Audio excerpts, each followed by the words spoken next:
Hey everyone, welcome to Hit the Apex podcast this week. It's Jawad here with you as always, and joined by a special guest once again, friend of the podcast, Joshua Kerr. How's it going there, mate? Hi, Heard it was a bit of a everybody. rough Good, one over the thanks. weekend. So, you're all good? Yeah, I'm all good. Yeah, heard it was a bit of a rough one for you lot over in the UK over the weekend, getting up at ungodly hours for Ungodly. Formula One. 7 o'clock in the morning, Jawad. I mean, how did people cope? I know, right? Well, you managed it, didn't you? Yeah. A minute in and I've already started criticizing fan bases. It's all good so Ah, far. look, I wanted to get it out of the way first up. It's also just left me feeling a bit smug because one of the first times in what 3 years that we've had a Grand Prix on at a decent time for us, but also a Grand Prix that many of us here in Melbourne and Australia have been able to attend. So, Mm, hope everyone's doing well anyway, wherever you are. The topic of this week's show is obvious. We're talking about the Australian Grand Prix. What an event it was. Amazing return for F1 to Australia. Record crowds as expected, but I think the scale of the figures was kind of just out of this world. We actually broke the record for the largest sporting event in Australia too. So well done to everyone who turned up. 419,114 was the figures across the weekend, beating the record set back in 1996 for the first race, which was 401,000. So, what do you think, Josh? Obviously not having a Grand Prix for 3 years, if you're not including the one that got cancelled in 2020, but you've got things like Drive to Survive, which has obviously driven popularity all over the world. We had such a cracking year last year where interest in the championship, you got to say, peaked with the Hamilton Verstappen mm. championship battle. Like this is great, isn't it? Like we love having that extra attention on Formula One for good reasons as well. Yeah, absolutely fantastic. I think a lot of what we saw over the weekend is, like you said, the drive to survive. Also, I think a lot of people got into Formula One over lockdowns and things like that, and the battle's helping as well. And I mean, if I'm not mistaken, this is well, if I'm not mistaken, I know because watching the Australian sport over the past couple of months, this is one of the first big events to come back to Australia, big international events, and to see everybody back is brilliant. Yeah, without any like density caps or crowd Mm, restrictions and whatnot either. So yeah, really good in that respect. yeah, we But still had some of the talking, caps, still had some of the caps still in sorry, the ashes. So yeah, like you said, Y- first big one without yeah, any first caps. big one. That's it. But what a weekend of racing it was as well, talking about the on track stuff. So we had Charles Leclerc achieving his first ever career Grand Slam. He had the pole, fastest lap, led every lap, and then, of course, the race win, his fourth win of his career, fourth win from pole position, and second win for this season. Whilst on the other side of the radar, another power unit related DNF for the reigning world champion Max Verstappen. And all weekend, he seemed to be struggling with the balance of that car, just did not look comfortable for him. I remember during first practice, I parked myself at turn 12 to get a good view and some good photos of the car, and just the way that that Red Bull was coming around 12 looked like, I know Verstappen has got his trademark hustle when he's in the car, but it just looked like he was pushing it Mm. much more than the Ferraris. The Ferraris looked a lot more smoother through that particular corner. But how are you feeling anyway? 3 races in, and for him to have already had two DNFs this season. Yeah, it's not been great to say the least. Like you say, through the weekend, he was interviewed about must have been 15 minutes before the race. We got it here anyway. His interview, he was just not happy at all. Any Even little things like the fourth DRS zone being removed. These little things in his mind were building up to something big, and then the tires were not working for him at all. And I think Helmut Marko's now come out and said that his driving style, the way he likes to drive, is he's now pushing it a little bit too much in some respects. But look, it's really difficult for them because you come off Bahrain, you think technical glitch before the end that was bad enough. You come back to Saudi, you win the race, and then to have another DNF, it's really you're not putting in a string of performances like Ferrari are doing, and now already you've got all the mind games going into Imola about they've got the pace perhaps, but are they going to be able to finish the race? And are they going to be able to fix the problem easily? I think it seems to be a fairly easy thing they can try and fix, but seeing as it's happened twice in 3 races, it is a really tricky one for Red Bull. Yeah, and being 46 points behind in the championship now, a lot of people have already started making comparisons to previous years where World Championship tilts, they've been able to come back from bigger deficits. So they were talking about Sebastian Vettel in Mm. 2012 overcoming that sort of margin to beat Fernando Alonso in the final race. But even race pace, mate, Ferrari and Leclerc this weekend, their pace was so strong that they were just immune to being part, like, let's say as well, massive wraps on the new layout for Albert Park too. I think we saw a very entertaining race, unlike previous years or whatever. So I hope anyone who's out there complaining that, oh, it didn't fix anything by changing the layout and then adding an extra DRS zone or whatever. It was pretty good when we talk about Mm. everyone else, but that's how good Ferrari and Leclerc was, that I don't think that they would have been touched regardless, because Red Bull didn't have the pace and Ferrari just were in another universe. Yeah, look, you can't really say, oh, the track wasn't good because I mean it's not exactly Leclerc's fault that Max Verstappen's car didn't want to keep the fuel in. Um, Hmm. but yeah, like you say, just even with the porpoising, I really don't. It it boggles me sometimes when you watch the car absolutely bouncing down the back straight, and it looks sublime overall. We did have that restart, didn't we? And Leclerc just positioned himself brilliantly. I looked on the overhead shot. Max could have gone on the inside, but it would have been a trickier Hmm. move, so he was forced to the outside. And he Yeah, can he close. can just get that car out of DRS range while Max is trying to scrap behind. That's it. That's it. But moving beyond them as well, uh, we had Ferrari teammate for Leclerc, Carlos Sainz. He had a pretty difficult weekend as well, but I've got to commend the class of Sainz as well. I mean, this was, what time did I get out of there? Probably, just after 7:30, I think. I was looking to make a move on race day after the race, and Science was still in the paddock, and this is a driver who didn't make it past the second lap of the race. His weekend, I guess, was compromised first by the red flag in qualifying in Q3 that it came out right at the end there. Or right at the start, so he couldn't get that banker lap in.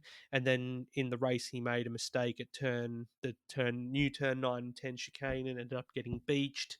Um, but still good on him for hanging around after the race. I mean, if I was him, I'd probably want to go home straight away. But he was there for the team photo and everything as well. But a lot of questions being asked about Carlito already after the third race, whether he will be, you know, kind of relegating himself into that, Valtteri Bottas or Rubens Barrichello type second driver role this early. What do you think? Like, is it too early to get ourselves in that mindset? Well, it's not a surprise that people start thinking about this when it comes to Ferrari. We have seen it before. Um, round three, I mean, At the moment, I'm not sure, but it wouldn't be a surprise if they started to shift things that way. But science may come back strong at Imola. You just don't know yet, and I think publicly Ferrari are still trying to keep them at equal pegging. And science, it wasn't all his own fault with the red flag and all that. So we might have to wait and see a little bit on this one. The seeing as Leclerc's got a 30 something point lead over Russell in the championship, it's not panic stations yet in terms of the others catching up to Ferrari. Yeah, exactly. And I actually, in my pre-race predictions or pre-weekend predictions, I should say, I said maybe this is the weekend Science gets it together and breaks through for that first win. So we'll just have to wait and see yet. But Perez, Sergio Perez, Checo, he put on an overtaking demonstration against the Mercedes. So that's why I was saying earlier that, it wasn't all just because there wasn't any overtaking between Leclerc and Verstappen that, the new layout was a failure. Checo did a great job to finish P2, capitalizing on the points for Red Bull when Max was not able to. And during the race, he was able to pass both Hamilton and Russell, who, they again third fastest car on the weekend, or like were able to get the positions for third fastest car. But Checo, he's doing so well, isn't he? And it's just taken a reset of the regulations at Red Bull, or for Red Bull to make a car that even the second driver can be comfortable with. Yeah, it's Checo has been a godsend for Red Bull after the difficulty with getting a second driver who can adapt to the car. Um, and yeah, brilliant to see him picking up points. And he overtook Lewis in a non-DRS zone as well down the back straight. So even better, and with an exceptional move around the outside to the point where your kind of hands are over the face, going, "Just do it, just do it." Just do it. Well, speaking of it being a non-DRS zone, it was initially a DRS zone. If we remember, there was a Mm, lot of talk and criticism about, four DRS zones. You got to be joking going into the weekend, but then the FIA on safety grounds reduced it to three after the second practice session. So, and like you said as well about Max earlier on, that Red Bull seemed to be the team that was most vocal once they removed that fourth DRS zone, saying that it's going to impact ability to pass and all that sort of thing. So in this instance, it didn't really impact Sergio, did it? Because he got his man in Lewis Hamilton and finished second in the race. yeah, like you say, going back to removing it and what Max said, you could see on the timing he just couldn't keep it that close enough to get more DRS later on in the lap. But yeah, pinch of salt maybe with the Mercedes, seeing as they are a little bit slower than the Red Bull, but well, in terms of how the Red Bull was performing. But yeah, still good with 3 DRS zones. Everybody else was producing brilliant racing. They were, and we'll get to that a little bit later. As I said, going back to the start, Checo had nowhere to go at turn one. He actually made a pretty good start, but ended up losing position to Hamilton. Saw Lando Norris as well losing places from fourth. So McLaren at last getting both cars into Q3. Lando qualifying fourth. Um, you know, in my mind, I feel like perhaps uh, their problems have been track specific, and I guess they were exacerbated there in Bahrain. And then in Saudi, it was a bit of an improvement. And then coming to Albert Park, they looked kind of in the position that they were last year pace wise. So positive steps, like are they just a couple of upgrades away from being with the top teams? How good would that be if it was Mm. that kind of simple to fix? Yeah, it's all about the brake dramas they were having in pre-season testing. Of course, Melbourne is even more so now, really fast and flowing. So it's good to see them pick up the points when they can. Two great drivers who will always try and get the best out of the car, but will again, it's another one of those you got to wait until we rack up more tracks and see, especially with cost caps, upgrades. It depends how many they can bring and how close they'll be able to get to the others. That's it. And we'll go over the results for McLaren a bit later. But behind Sergio Perez, we had George Russell finishing on the podium for his first podium with Mercedes. And it all came because he benefited from that second safety car that we had on lap 24 when Sebastian Vettel crashed. And we'll talk about Sebastian Vettel as well in some length. But it basically gave George a cheap pit stop, which, if we recall to last year's championship, it was a very much contentious topic when you're talking about Verstappen and Hamilton in particular. And Hamilton, I guess, in this instance, again, was aggrieved because someone got ahead of him because of a cheap pit stop. But it put George in a good position. And also at the end of that safety car, that was the only time we saw Max threaten Leclerc for the lead at the restart. They were seen coming side by side down into turn one, but the Ferrari got ahead. So, yeah, great stuff from George. And as we said, he's sitting second in the championship, which is a bit of a shock. Yeah, I mean, could say with this one, bit of luck, but bit of luck as well as a bit of talent is all you get in Formula One to get up there. And he's been driving pretty well in that Mercedes. It's not as strong as perhaps we'd all expected pre-season, but to be in the right place at the right time is what Mercedes are doing at the moment. They've got a reliable car. It may not be the quickest on track, but they can pick up podiums if they're the final step on the podium if they can, and good haul of points, which is why they're second in the Constructors' Championship.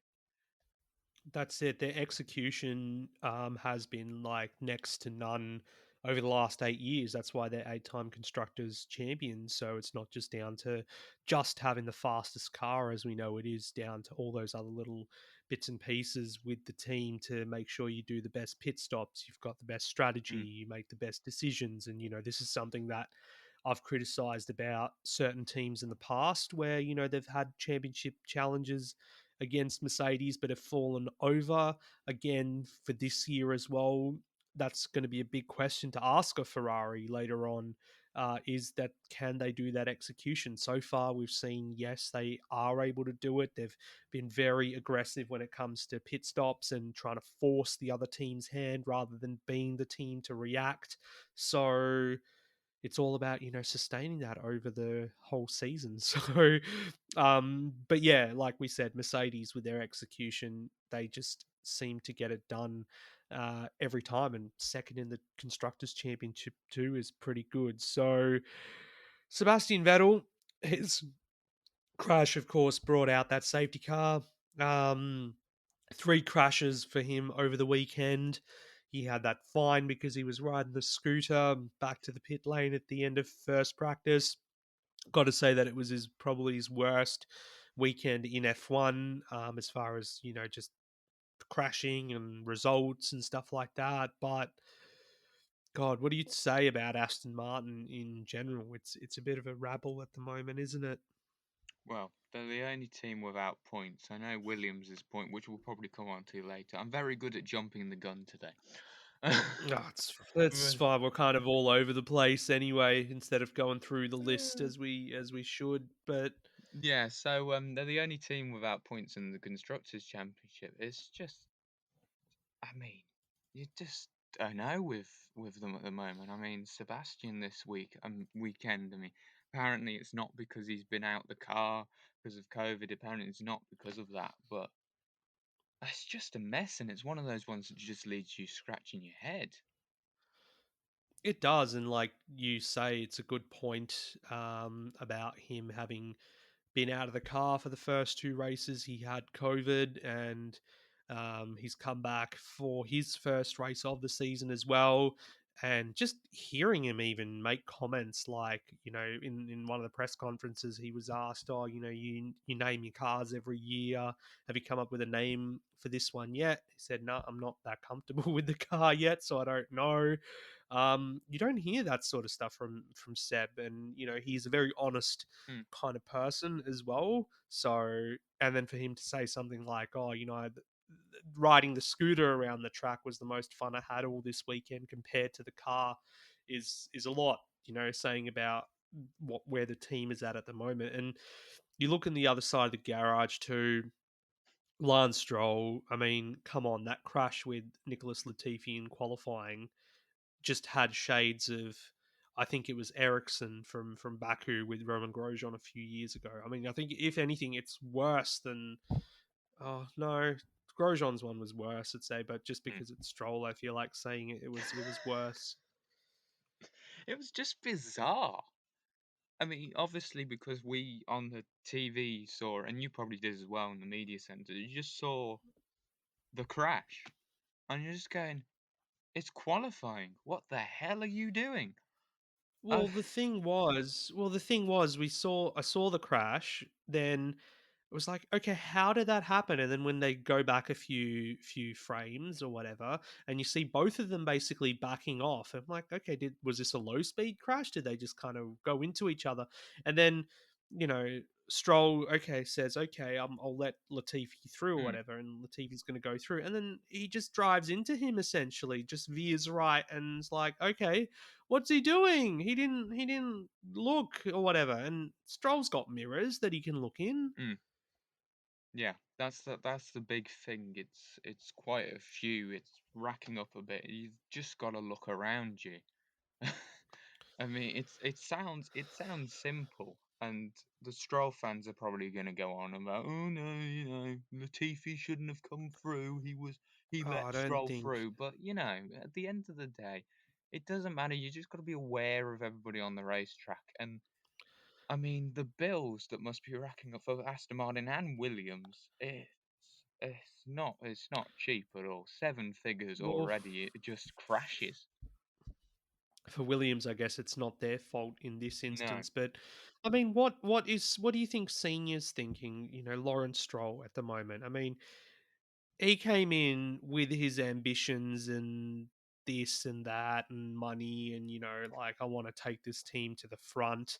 3-year plan, 5-year plan. Okay, fine, but at least give us something to be optimistic about.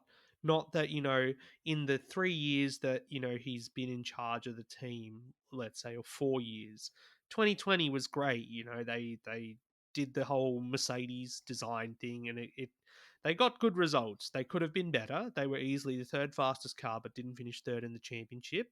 Then 2021, they get hurt by the minor changes in the aero rules or whatever, and then rather than pursuing upgrades like Mercedes did, they said, okay, let's focus our resources on 2022.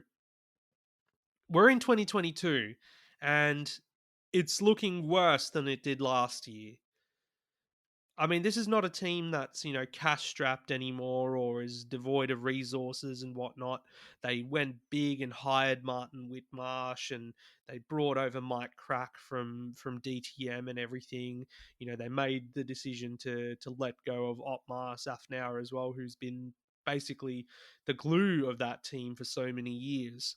I mean, I need any excuse to rip into Aston Martin at the moment because it's a brand that I care deeply about. I've had a love of the Aston Martin brand since I was a kid. I had the poster of the DB5 and all that, and I've always loved Aston in whatever category they've raced in, whether it's a Le Mans GT3. But Mm. I just feel like Lawrence Stroll is, putting him in the ground.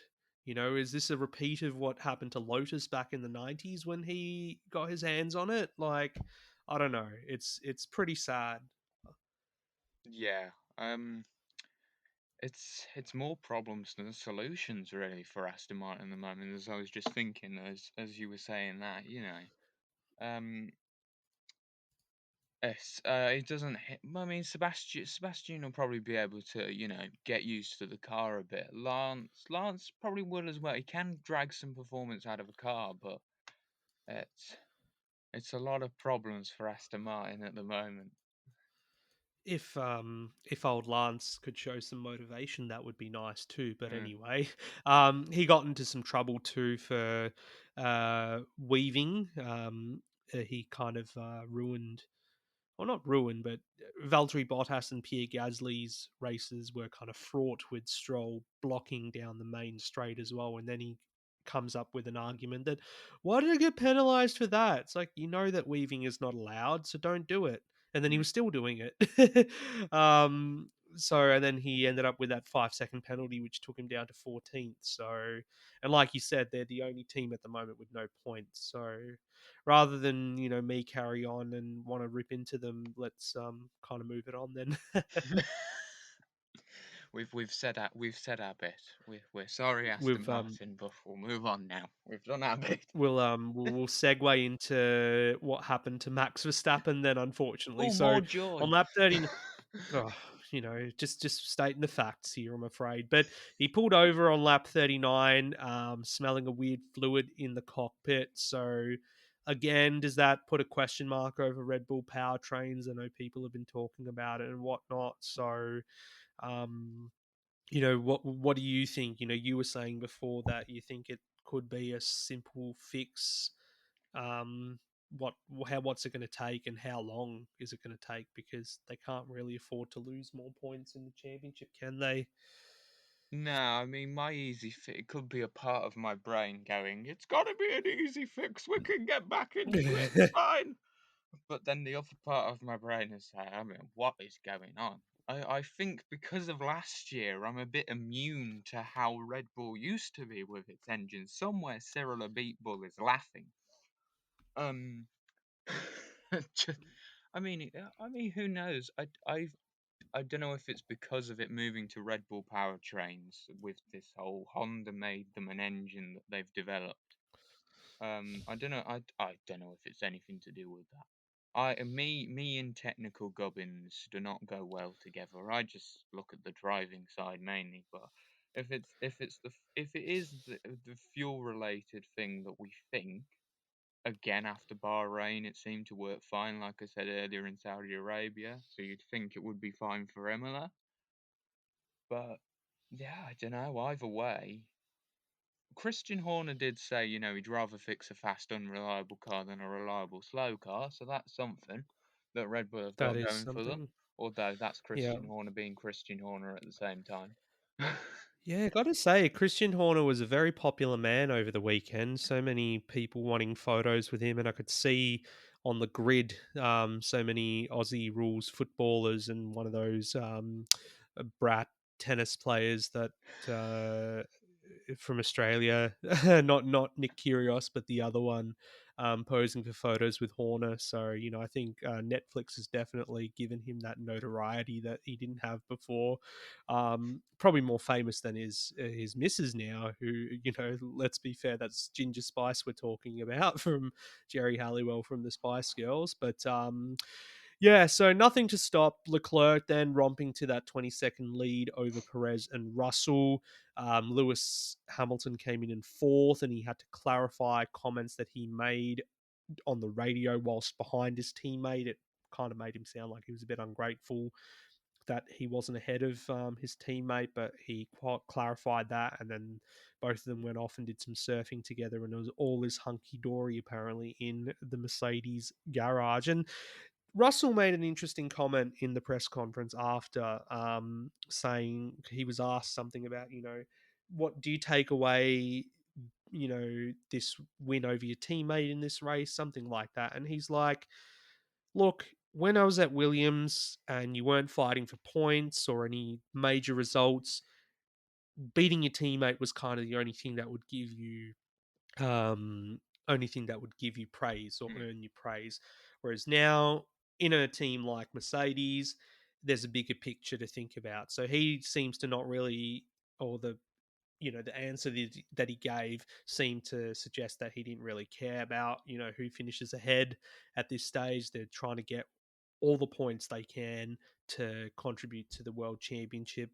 Um, he won't be saying that when he's fighting for the world championship with Lewis one day, if that ever happens. But at the moment, it's good. Like he seems to be very mature the way he's Yeah. going about his business as Mercedes at the moment, only 3 races in. I think the good thing for Mercedes at the moment is that, before the season there was kind of a bit of is George going to be able to match Lewis? Will the team let George be able to race with Lewis because of all the Valtteri stuff we've had over the years? Valtteri, it's James and whatever. But it's good for them that Russell is keeping good pace with Lewis, just like we thought he could do. And he's right. It is a team play.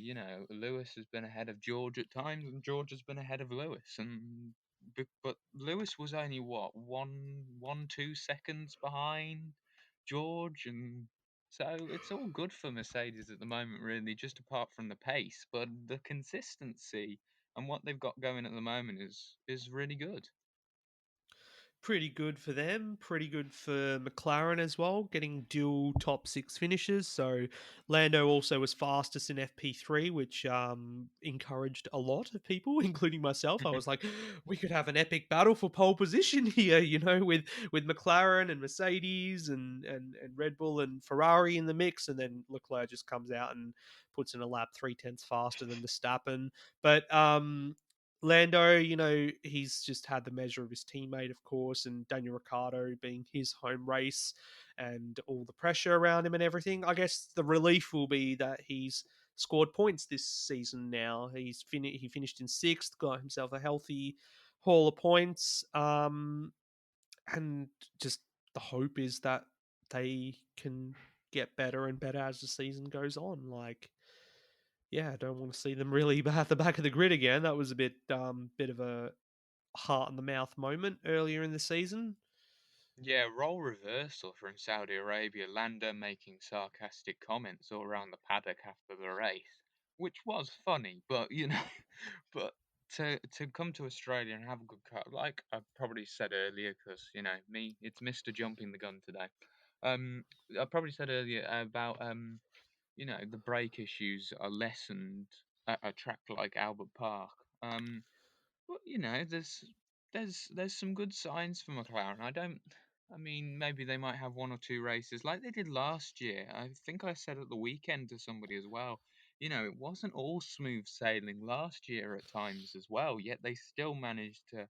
I'm not saying that we're at the stage where they could win a race like they did at Monza last year, but Mm. if you get what I mean, it wasn't all hunky dory last year as well. Ricardo was struggling trying to get used to the car a little bit as well. So there's no reason at the moment why McLaren can't use this as a springboard to continue to get themselves a good haul of points.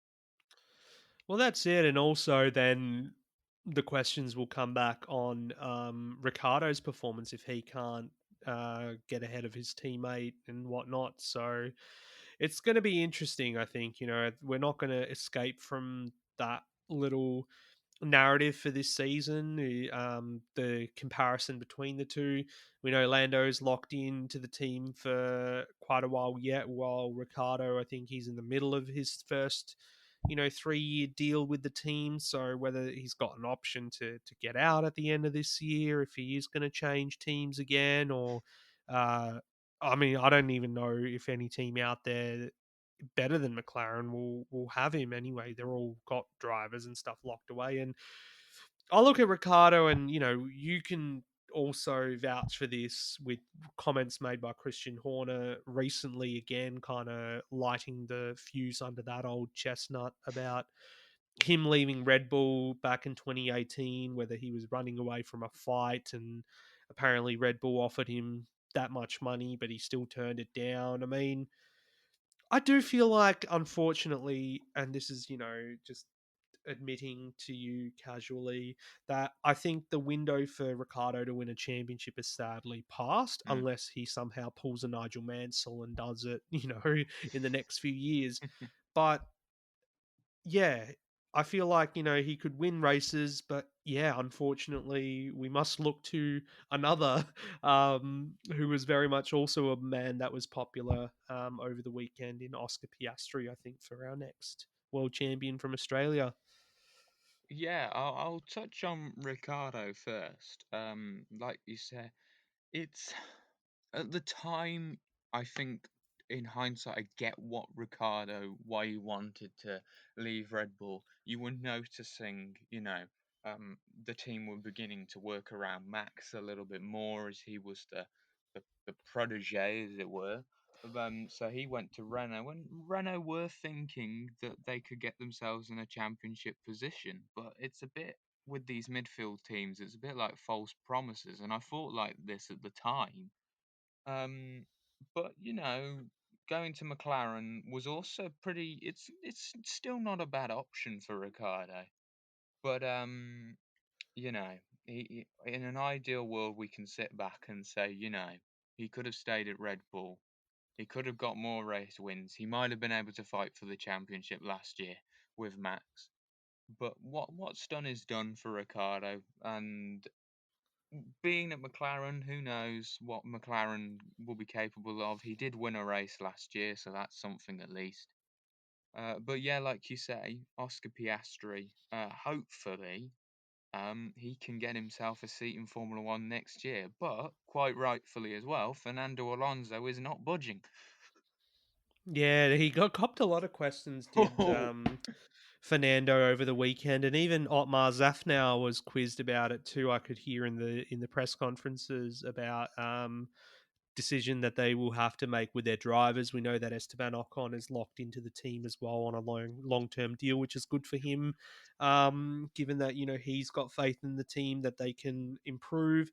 Which, let's be fair, looking at their pace early in the weekend, we were like, wow, could we have Fernando Alonso go for pole position potentially? And we'll never know, because in qualifying before he crashed, which, eventually cost Carlos Sainz, his compatriot, a better qualifying position too.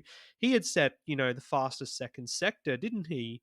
Of anyone. And his first two sectors looked so good. He could have been on pole. And what could have that been like if that came to the weekend? But unfortunately for Alonso, he had tyre troubles during the race and finished last of the classified runners, while Ocon was lonely in P7. But when you look at Ocon's points tally so far this season, he has been pretty consistent, and he's sitting seventh in the championship, ahead of the likes of, Norris and Ricardo and Bottas and all. So pretty consistent from him so far. But again, that question about uh, drivers with Piastri on the sidelines, and will he be in that team? Who knows? And Alonso not having plans to step down anytime soon. I mean, you got to get that boy in sooner or later, because we don't want him to be lost to any other category just yet. Yeah, it's I mean it all stems back from that big COVID reshuffle in the middle of May when we were in the COVID shutdown where drivers started just moving teams and teams started having a rejig.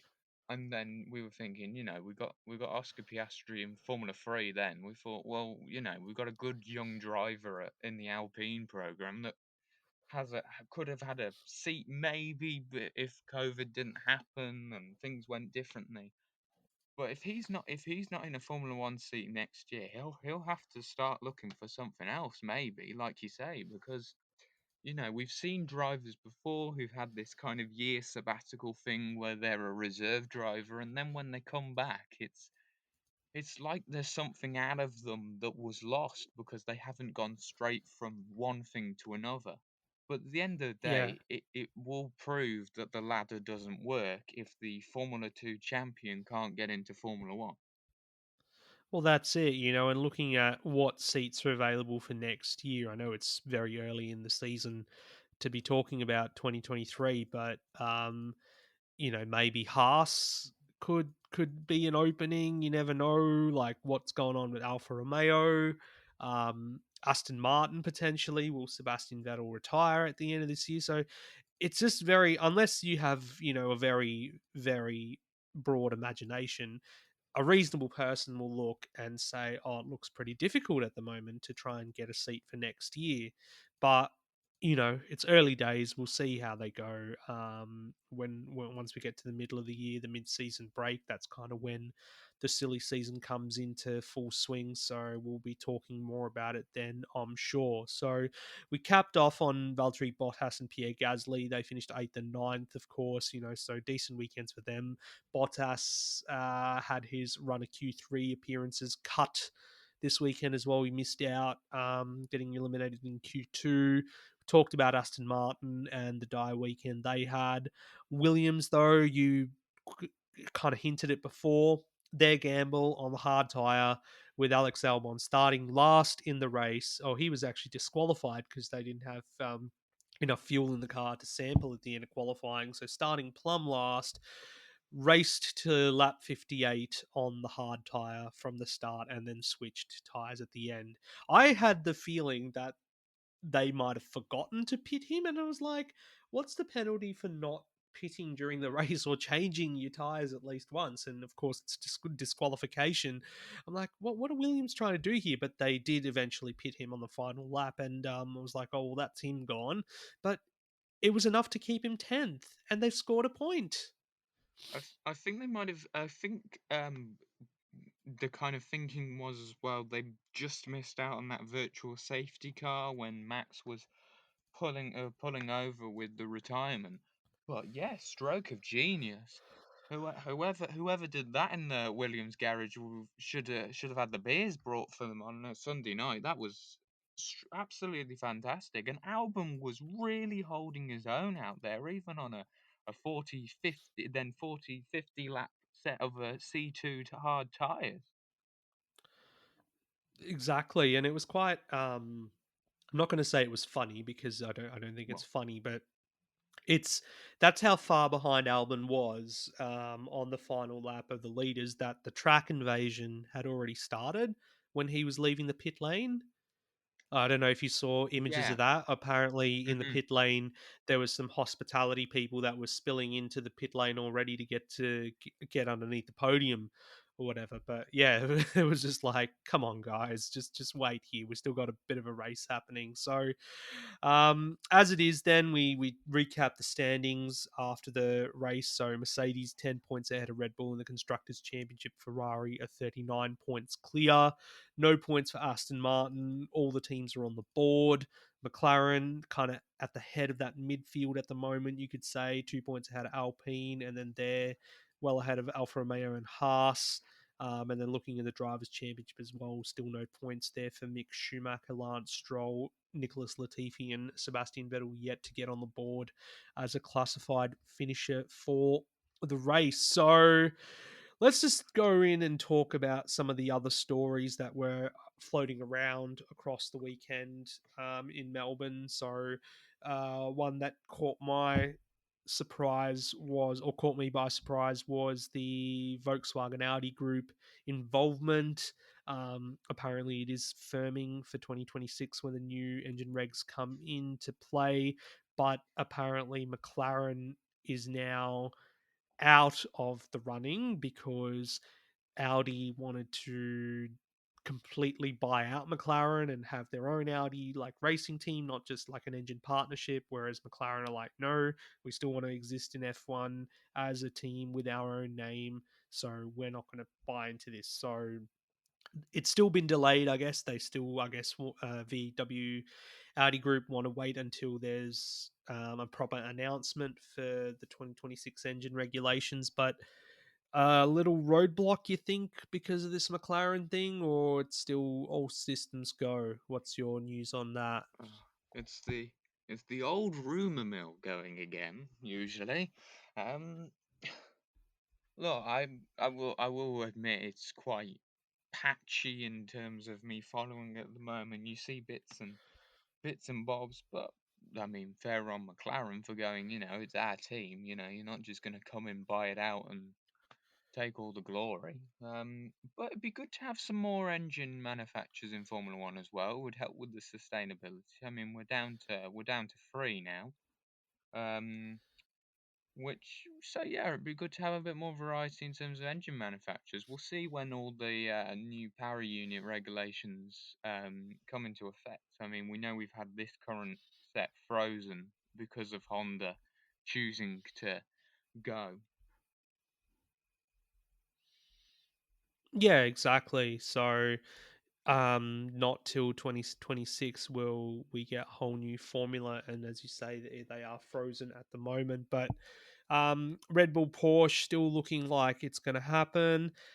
What do Audi do though? You know, do Audi decide not to come into F1, or do they try and look at other teams potentially? I mean, does Alfa Romeo, Sauber want to possibly link up with them, or like Sauber, sorry, I should say. So that would mean an end to the Alfa Romeo deal. What about Aston Martin, you know, with even the road car business perhaps not doing as well as initially thought under Stroll's ownership? Does he decide to cut his losses and then let Audi come in and take over or whatever? So a lot of questions Mm. around that. So that will be an interesting story to follow over the next few weeks and months. And then I wrote a piece about this over the weekend and it got put up today, talking about the importance of Formula One in Australia. And given the growing interest over the world, and Formula One basically looking to go to more of a US market. We've seen more races in the Middle East pop up as well. um I wanted to remind everyone that how important Formula One in this part of the world is. And we saw that with the crowd that turned out. It's such a key market, strong market. We've got such a strong fan base and a passionate fan base when it comes to sports as well. We've always had an Australian presence as far as drivers are concerned on the grid. You know, on and off since Jack Brabham's glory days, to Jack Brabham back in the '60s and whatnot. So, and then we've got future as well in Oscar Piastri. So we'll have that representation on the grid. But a point that I also made is using what Lewis Hamilton said about this being a world championship. I mean, you can't be a world championship if you don't reflect certain parts of the world. And Hamilton himself saying that he'd love to see Africa tapped into, and I'm hearing that it sounds likely that we could return to South Africa and Kailami in the next couple of years. So that would be good to see. But given that you love Australia, even though you've Whoop, not whoop. been yet, hopefully you'll come and visit in the next couple of years or so. How important to you is having a race in Australia for F1? I mean, of course, I will say yes at this point, but seriously, it's I read a figure the other day. It is the alongside the US, Australia is the fastest growing market in Formula One because of all the late night lockdown watching the Grand Prix as well. And I've actually we had the figures released on Monday, when the race, obviously, because it was the Australian Grand Prix, it was on Channel 10, free to air in Australia. 886,000 people watched the race. So these are great numbers to be capitalizing on, and we had 400,000 people at the race. You can't not support Australia in this. There is a long motorsport heritage in Australia. Everybody loves going there. I mean, I know we had the usual complaints about the jet lag and whatnot, but no, we've Australia is a very important place for Formula One, and it's got some of the most die-hard fans in the world. And to touch on Africa as well, yeah, South African Grand Prix would be brilliant. Especially if it's more than the pipeline dream we've had for 10 years. If the investment is right, if we can get everything sorted, the track can be upgraded. I know there's the International GT Championship that goes there now. Um, so yeah, South African race would be good, because at the end of the day, like you said as well, and like Lewis Hamilton says, it's a world championship. South Africa's a good market anyway because same time zone as Europe, the same time zone for America, the early morning. That the American fan base do like the Sunday morning times. Sorry, Australia, it'll still be 11 o'clock on a Sunday night. Uh, See, but we put there we up go. with it though. We don't complain as much. We are strong. That's why you We should are still have a resilient. Grand Prix. Yes, it's our one little treat that we get every year. And touching on what you said as well about drivers and teams talking about jet lag and it being painful. I mean, it's kind of an interesting argument because when I was listening to George and Checo talk about it, they were both saying, "Oh, we love Melbourne. We love coming to Melbourne. Like it's such a great place. The vibe here is amazing and everything." But then it's painful to travel to, and it's for the teams and whatnot. So and I'm gonna rather than play onto or latch onto those complaints and whatnot, I'm gonna stick with what Toto Wolff said and saying that he has faith in F1 CEO Stefano Domenicali in streamlining the 2023 calendar to avoid any kind of painful trips like we've had this year. I mean, it's easy to forget that we're still kind of dealing with the COVID pandemic as well, and a lot of the F1 scheduling and calendar structures have been influenced by COVID over the last couple of years. So I have a feeling that we probably won't see Australia return to the first race of the season because if testing continues to be in Bahrain, then it's logical to keep all the freight there. But it would be better, I reckon, if they twin that Bahrain race or if they have another race in Asia early on in the season, twin it with Australia so that they're already in this part of the world and we don't have that week break that we did between Saudi and Melbourne. So every teams have to go back to Europe from the Middle East and then fly all the way back here. But then it's not just Melbourne. I mean, when you look at the next two races after Melbourne, so we're going to Europe to Imola, then immediately after that flying across the Atlantic to Miami. So it's all over the place. It's not just a Melbourne specific problem. So if anyone's bagging out Melbourne, or it's like because it's on the other side of the world or whatever, then just that's enough of it. We don't want to hear it. So yeah, it would be great with the contract running at the moment through to 2025 if we see it on the calendar beyond that.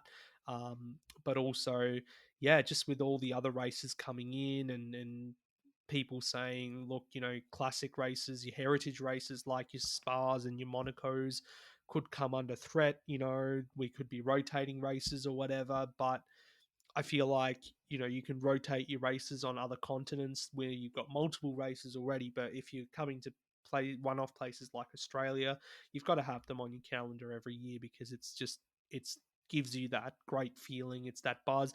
And to be honest, after two races first up in the Middle East, I always feel like the Middle East races just have a depressing atmosphere and Mm. you just don't get that vibrancy or that same color that you do with somewhere like Australia, or even next up where we're going to Italy. There's just so much passion in the crowd there that we look forward to seeing, even if they're all wearing red. Yeah, I mean, Formula One has got to look at how can we get a calendar. Obviously, COVID-related cancellations and postponements are probably, hopefully, fingers crossed, touch wood, we're not going to have to fuss with those too much. But it's going to have to think about what is the best way to get around the world and not do this Australia, Europe, America, Europe, Canada, Europe kind of thing that's going on. I know we've got a few races in Europe before Canada, but to put it simpler, Mm. that's what's We've going got on. Baku in between that as well, I guess. So even though that's technically part of Europe. So yeah, they have got to think about that. I think a twinning of the race, maybe we might have to start thinking, even though this race has been in um, September, let's say, we might have to move it to twin it with a Grand Prix in, let's say, Australia, so that we can help out the teams with the jet lag, because mainly the mechanics as well, because they work such long hours. They must be absolutely knackered coming to Australia. I will give them that. Um, Hmm.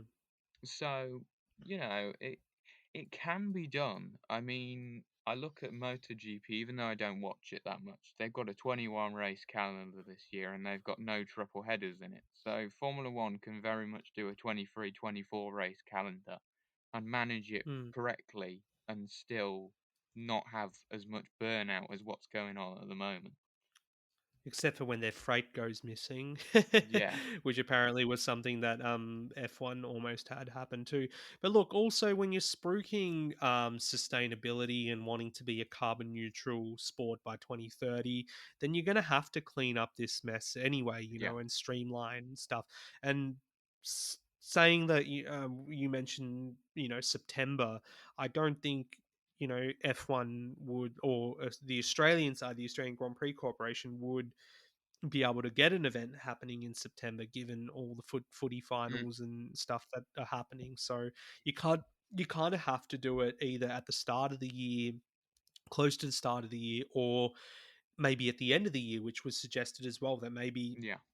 Australia goes back to being the final race of the season, which would be incredible. I would love it, to give it that kind of Adelaide 500 vibe about it as well. Sorry, not Adelaide 500, the Adelaide Grand Prix.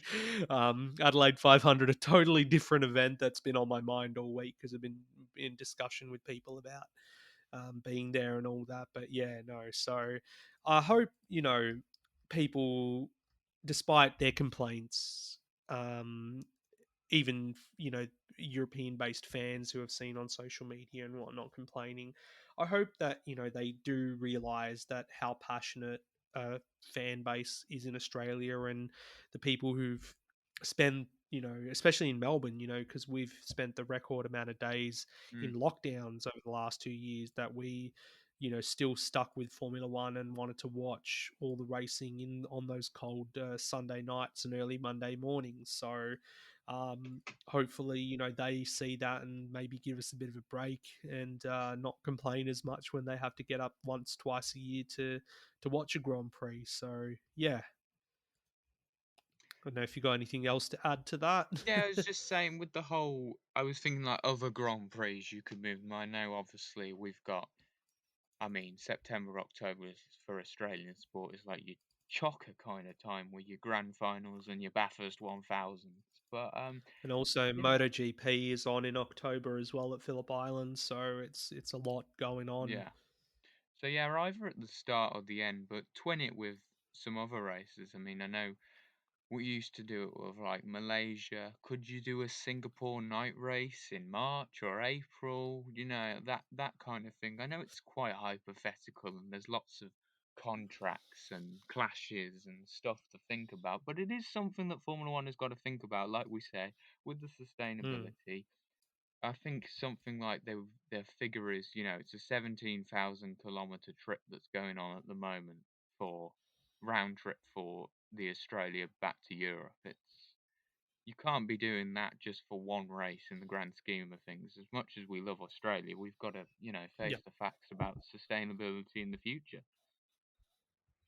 That's it. So we'll move it on then. We'll change pace and go into supercars, talk about some of the talking points from the Melbourne 400, of course, and um, getting it out of the way at the top of the piece, Josh. Unfortunately, you and all the British fans of supercars did not get the access to the racing as you would have liked to have had this time. Tell us about it.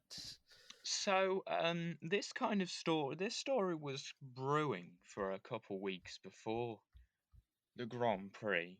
A part of me kind of thought, tried to forget it, tried to not think about it. But after Tasmania Super Sprint, everybody goes off, looking forward to the Melbourne 400. Should be good for the supercars on the new track as well.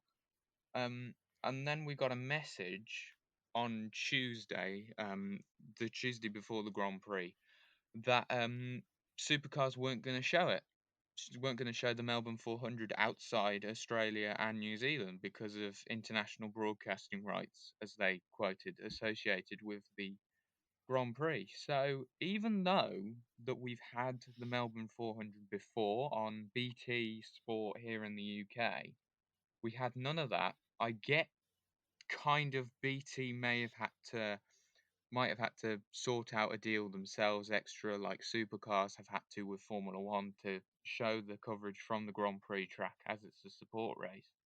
But for Superview, Supercars' own broadcast service, to not broadcast a Supercars event, which is part of the championship, and which, as we will go on to, the championship has moved about. 4 races is a big chunk of the championship. For international fans not to be able to watch it on the week our payments were taken out is a bit of a punch to the face.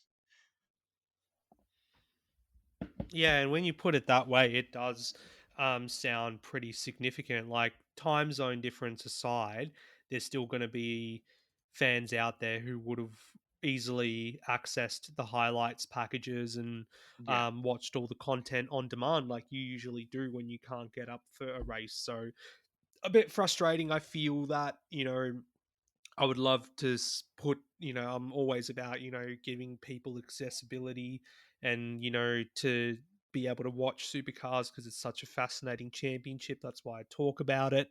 Whether it's gotten people interested in it is another story. I'll love to hear your thoughts on that one, listeners.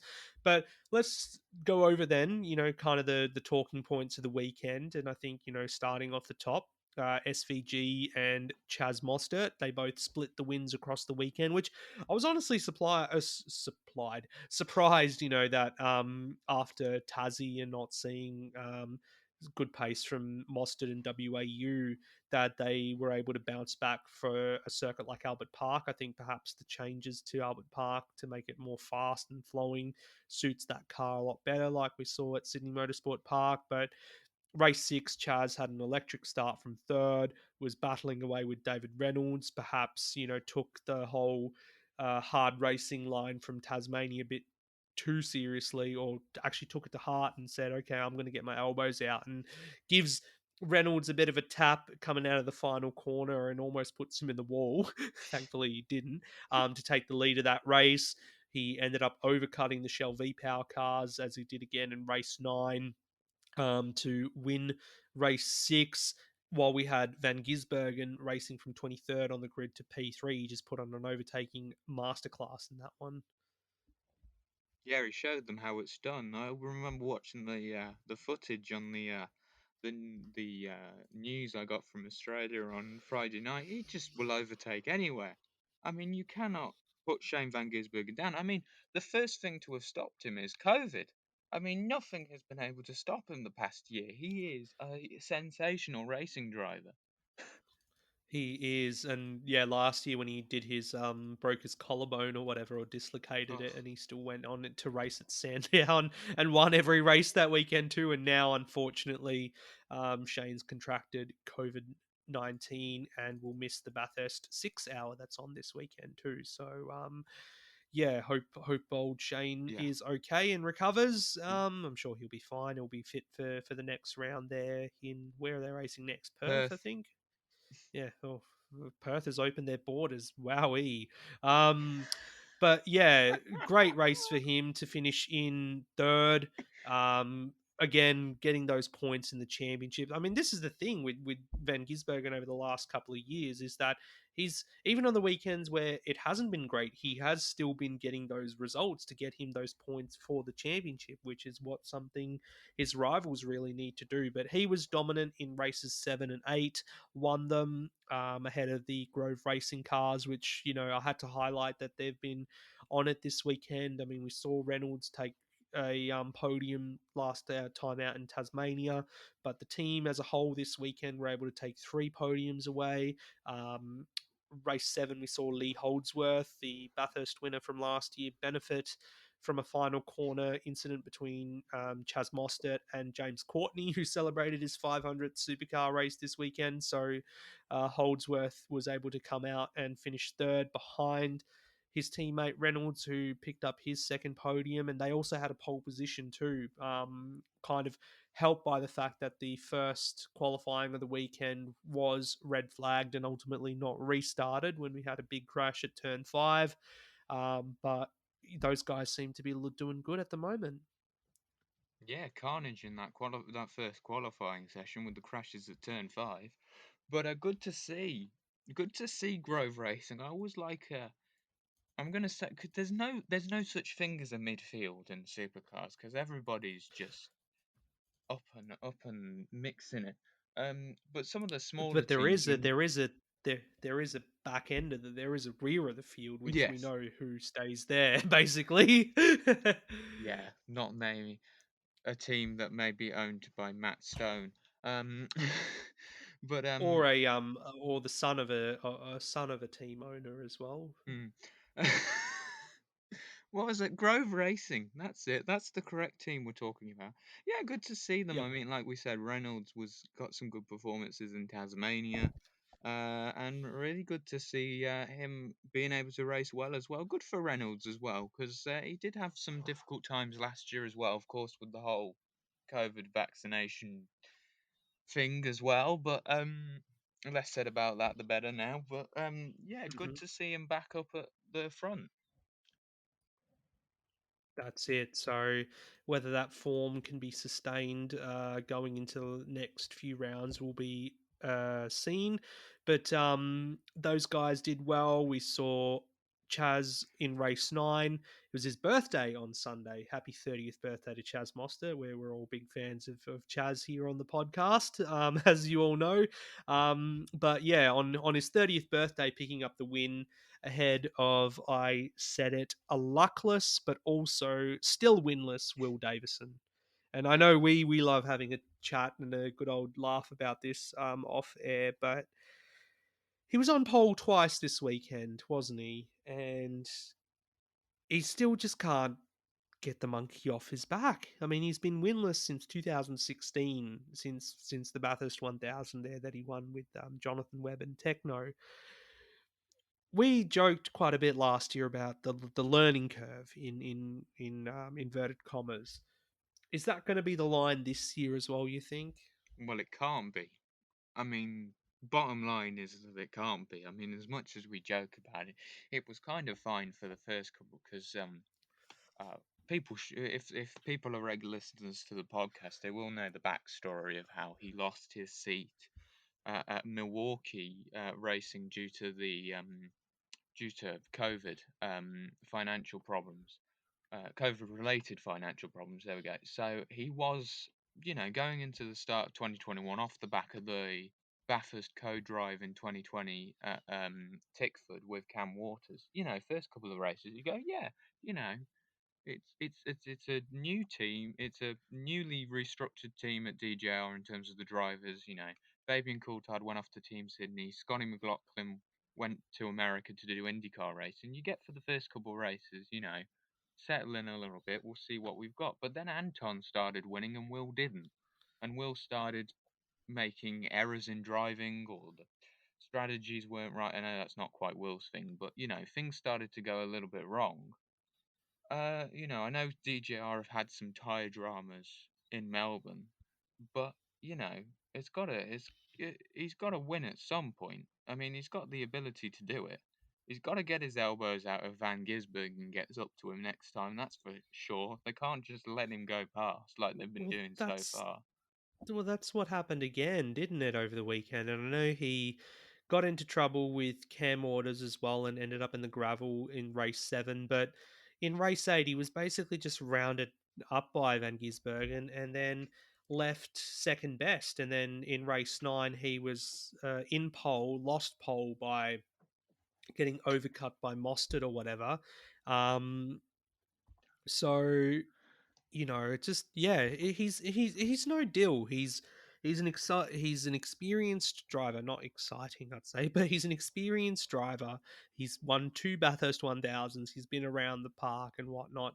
You'd think that with his stature and experience, he would be able to capitalize on the opportunities for wins, and I don't think DGR as a team have gone completely backwards since Penske left and McLaughlin left and Coulthard and all that. Because as you said, Anton's been performing and Anton's been winning. But as it stands, after 9 races so far this season, none of the Ford teams have won. The Mustang hasn't won so far this season. And last time we were in Albert Park, the Mustang stole all the headlines and dominated the weekend. And there were talks about parity and all that sort of stuff. So I mean, it's still good to see Anton sitting second in the championship, 144 points adrift of Van Gisbergen at the moment. And then you got Mostert, 162 points behind in third, Davison fourth, 181 points. But I mean, if they are going to be in contention this year, they've got to step it up. You know, they've got to be converting those pole Mm. positions into race wins and stuff. So not just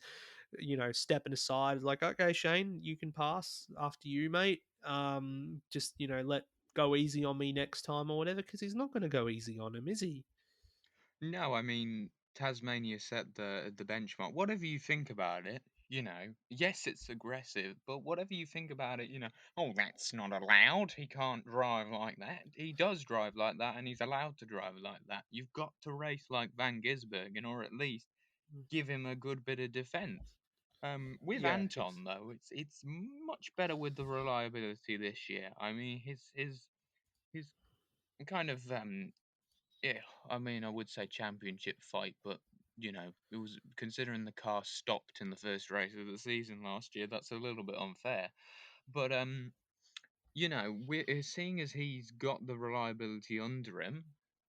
If he can get some good performances, like he says, he's now second in the championship. Then Anton can certainly carry the baton for DJR. We'll see with Will Davison. I think we've touched on it enough already. You've got to absolutely get your elbows out in supercars because it is a tough battle every single race. It is fantastic, and you've just got to go all for it.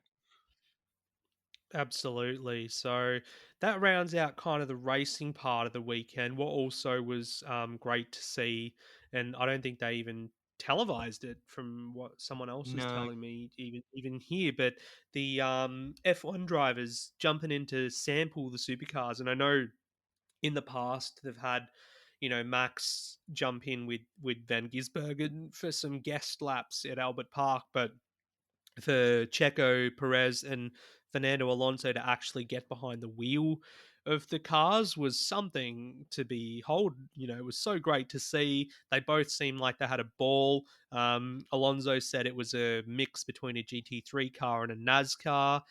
So Alonso, through mutual sponsor Castrol, jumping into Thomas Randall's Castrol Mustang at Tickford, and then Checo, of course, in the Red Bull car of Brock Feeney. And we could see Brock Feeney on the radio communicating with Perez as well. And you brought up something interesting yesterday or the other day about Checo's interesting way of changing gear. yeah. Shane Van Gisberg is not very happy at how Sergio drove the car because he I gotta stop myself laughing here.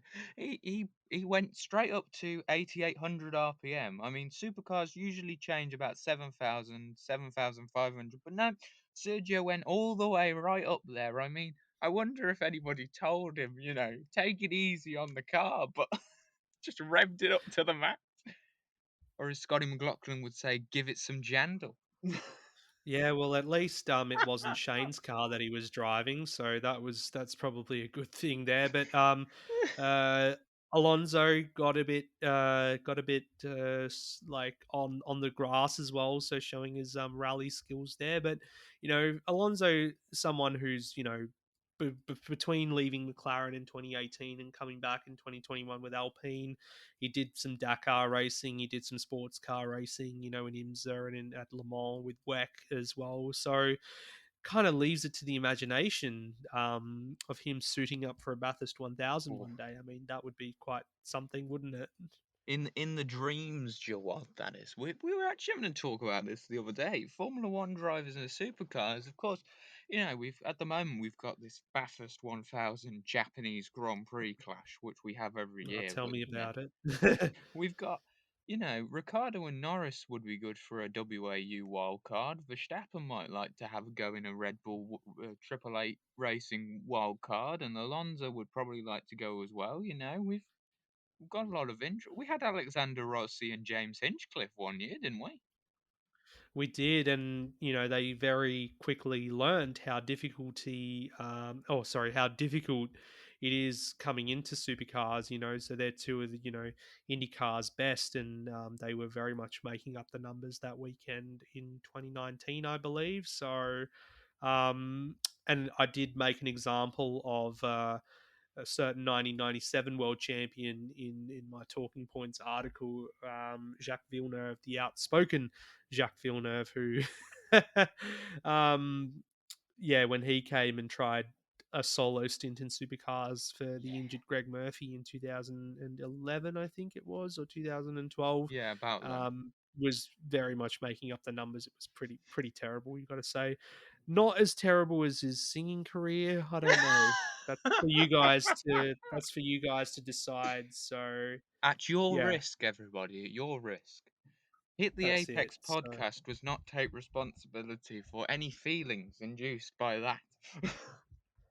oh well, it's good for a laugh, I guess, if you have a good one of those good nights, if you know what I mean. So check out Jacques Villeneuve's one and only album. I I think think it only anyway, I sold don't a even know couple the name. hundred copies. I don't think it did That's very well at all. yeah. It did not. It did not. Anyway, I think on that, it's time to wrap this one up. So, again, thank you very much for tuning in.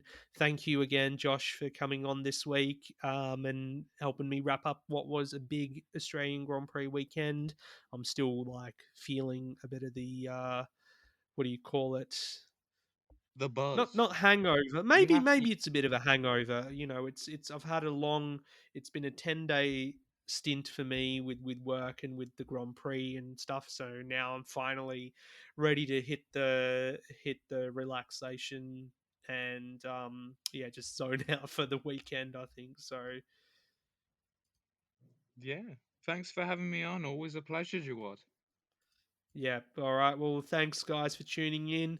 See you again, not next week, but after the Emilia Romagna Grand Prix. Until then, take care. Catch me on the usual social platforms you can find through my link tree. And yeah, have a happy Easter, everyone, and see you next time. Happy Easter, everybody. Bye.